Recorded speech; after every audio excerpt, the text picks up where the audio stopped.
Welcome to the market money magnet guys. आज यहाँ इस वीडियो में हम बात करने वाले हैं एक ऐसे स्टॉक के बारे में जिसका फायदा आप इस गिरावट के दौर में उठा सकते हैं। आप सब जानते ही हैं कि मार्केट क्रैश होता जा रहा है। मार्केट का जो एक इम्पॉर्टेंट लेवल था वो इम्पॉर्टेंट लेवल था 21,000 निफ्टी का 500 और उसने वो ब्रेक करके नीचे आ चुका है। यानी नेक्स्ट अभी हमें मार्केट 21,100 तक भी क्रैश होता हुआ देखने को मिल सकता है। तो इसके चलते हमें ऐसा स्टॉक देखना है जिस स्टॉक में इन्वेस्ट करने का हमें लॉन्ग टर्म में फ़ायदा हो। आप ये तो जानते ही होंगे कि ये चैनल पर लॉन्ग टर्म इन्वेस्टमेंट के हिसाब से स्टॉक्स के बारे में हम डिस्कस करते हैं या हम उनको फंडामेंटली एनालाइज करते हैं। तो यहाँ पे हम जो भी स्टॉक्स को एनालाइज करेंगे वो सिर्फ लॉन्ग टर्म के लिए है। शॉर्ट टर्म वालों का डेफिनेटली इसमें कोई फ़ायदा होने वाला नहीं है। तो जो मार्केट में आज जो गिरावट है आज कल हमें कंटिन्यूसली देखने को मिली और इस गिरावट के पीछे का जो मेन सूत्रधार हमें देखने को मिला वो मिला HDFC बैंक।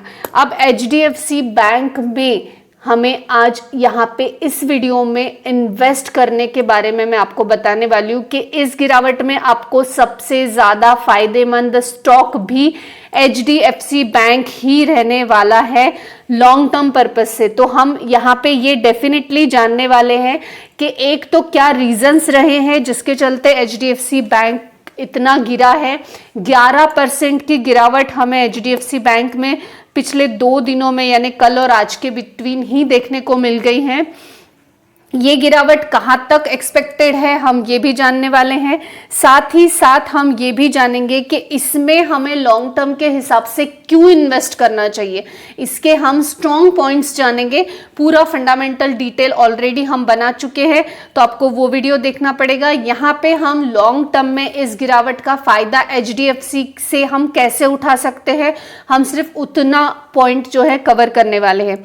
सबसे पहले आप यहाँ पे देख सकते हैं कि HDFC बैंक जो है इसमें आज भी हमें गिरावट ही देखने को मिली। करीबन 3.9% की गिरावट हमें HDFC बैंक में देखने को मिली।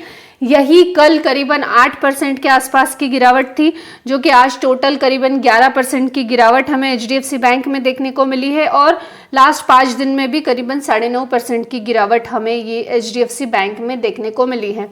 अब यहाँ पे इस गिरावट के पीछे जैसे कि 2 दिन में 11% स्टॉक गिरा है, इसके पीछे का रीज़न रहा है Q3 जो रिजल्ट आए थे Q3 के रिजल्ट, ये Q3 के रिजल्ट डिसअपॉइंटिंग थे। अब इस रिजल्ट में डिसअपॉइंटमेंट क्या क्या थी तो एक तो फ्लैट मार्जिन्स हमें देखने को मिली और स्लगिश डिपॉजिट ग्रोथ था। साथ ही साथ अर्निंग पर शेयर भी हमें लोअर होता हुआ देखने को मिला और ये तीनों भी रीजन जो है मार्केट को पसंद नहीं आए और हमें स्टॉक में भारी गिरावट देखने को मिली। अब इस गिरावट के चलते क्या हमें इस स्टॉक से एग्जिट कर लेना चाहिए तो नहीं, ऐसा कुछ नहीं है। लॉन्ग टर्म पर्पस के लिए यही स्टॉक अच्छा है और वो कैसे है हम वो जानेंगे। सबसे पहले तो अगर आप बैंकिंग सेक्टर का कोई स्टॉक देखना चाहेंगे तो सबसे बड़ा दिग्गज या सबसे ज़्यादा कंट्रीब्यूशन बैंकिंग सेक्टर में अगर कोई देता है तो HDFC बैंक ही देता है। करीबन 13.50% के आसपास का कंट्रीब्यूशन अकेला HDFC बैंक देता है और फाइनेंस सेक्टर निफ्टी में पूरा 35% के आसपास का कंट्रीब्यूशन देता है। तो डेफिनेटली जो मार्केट का लीडर है वो HDFC बैंक है, बैंकिंग सेक्टर का लीडर HDFC बैंक है, पहली बात। दूसरी बात अगर हम देखें इसमें तो इसका अगर आपने शेयर होल्डिंग पैटर्न कभी देखा होगा या स्टडी किया होगा तो आपको ये दिखाई होगा कि प्रमोटर का होल्डिंग डेफिनेटली यहाँ पे 0 है। HDFC बैंक में प्रमोटर का होल्डिंग 0 है, लेकिन फाइनेंशियल इंस्टीट्यूशन यहाँ पे भर भर के देखने को मिलते हैं। करीबन 82.85% के फाइनेंशियल इंस्टीट्यूशन यानी FII और DIS हमें देखने को मिलते हैं। FIS 52.31% है, साथ ही साथ DIS 30.54% है। पब्लिक ऑब्वियस है ऐसी बैंक्स में कम ही देखने को, स्टॉक्स में कम ही देखने को मिलती है। 16% के आसपास की पब्लिक है जो कि और भी अभी गिरने वाली है क्योंकि एक छोटा सा पैनिक और लोग एक छोटा सा न्यूज़ और लोग पैनिक होकर फटाफट एग्जिट करते हैं।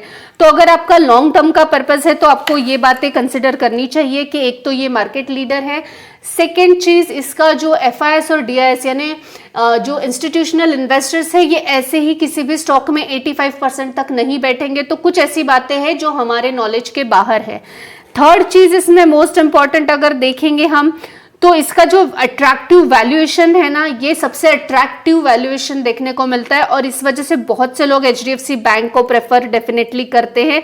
अट्रैक्टिव वैल्यूएशन के बाद अगर हम देखेंगे तो लेंडिंग पोर्टफोलियो मिक्स है इसमें, यानी रिकवरी इन लेंडिंग पोर्टफोलियो है, तो वो भी एक चीज बहुत बढ़िया इसमें हमें देखने को मिली है।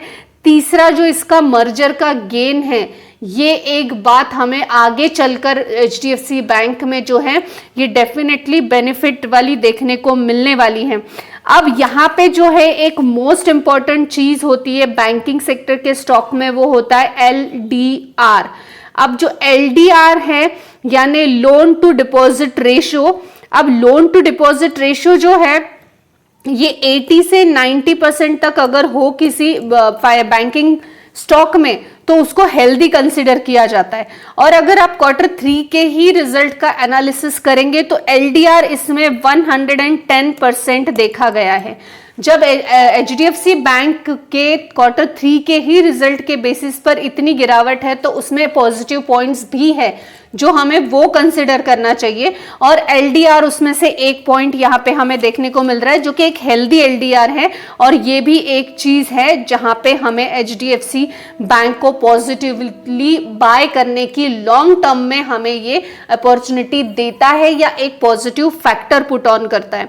अब यहाँ पे एक्सपेक्टेड जो ग्रोथ है HDFC बैंक का, वो according to me and technically अगर हम देखें तो 1750 से लेके 1850 तक एक्सपेक्टेड है, लेकिन ये इमीडिएट नहीं होने वाला। इमीडिएट बैंक जो है बाउंस बैक नहीं करने वाली है आने वाले टाइम में, इसको वक्त लगेगा। लेकिन 1750 से 1850 तक HDFC बैंक जाने के 100% चांसेस है। लेकिन अब यहाँ पे मोस्ट इंपॉर्टेंट क्वेश्चन हमारा रह गया कि डिक्लाइन कहां तक होगा। जैसे अभी HDFC बैंक 1490 यानी 1490 तक है, तो आगे डिक्लाइन कहां तक होगा। जैसे कि हमने देखा कि निफ्टी का जो सपोर्ट था 21,500 वो टूट चुका है, यानी अब 21,100 तक निफ्टी आने के चांसेस है। डेफिनेटली वहां पे HDFC बैंक भी हमें डिक्लाइन होता हुआ देखने को मिलने वाला है। अब ये डिक्लाइन अब जो है ये 1350 तक जाने के चांसेस हमें देखने को मिलते हैं। 1350 तक HDFC बैंक और टूट सकता है और डिक्लाइन हो सकता है। लेकिन अगर आपका व्यू लॉन्ग टर्म है, आप लॉन्ग टर्म के लिए इस गिरावट में कोई स्टॉक चाहते हैं, तो मैं आपको एक ही चीज सजेस्ट करूंगी कि आपको HDFC बैंक डेफिनेटली कंसिडर करना चाहिए।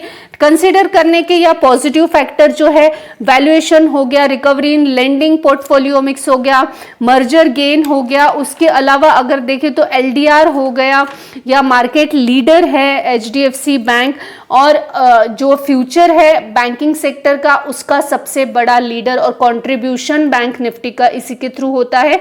लेकिन जैसे कि मैंने आपको कहा 1750 से 1850 तक ये स्टॉक आगे मिक्स हमें देखने को बढ़ता हुआ देखने को मिलेगा। ये लॉन्ग टर्म का व्यू था। डिक्लाइन हमने देखा कि 1350 तक डिक्लाइन होने के चांसेस है। इस गिरावट में अगर आप फायदा उठाना चाहते हैं, आप चाहते हैं कि इस गिरावट में आपको कोई ऐसा स्टॉक मिले कि जो आगे चल के लॉन्ग टर्म में आपको अच्छे रिटर्न्स बना के दे या एक स्टेबल रिटर्न बना कर दे। अगर एक पारी सचिन ने, धोनी ने अच्छी नहीं खेली यानी वो प्लेयर खराब हो गए, ऐसा नहीं है।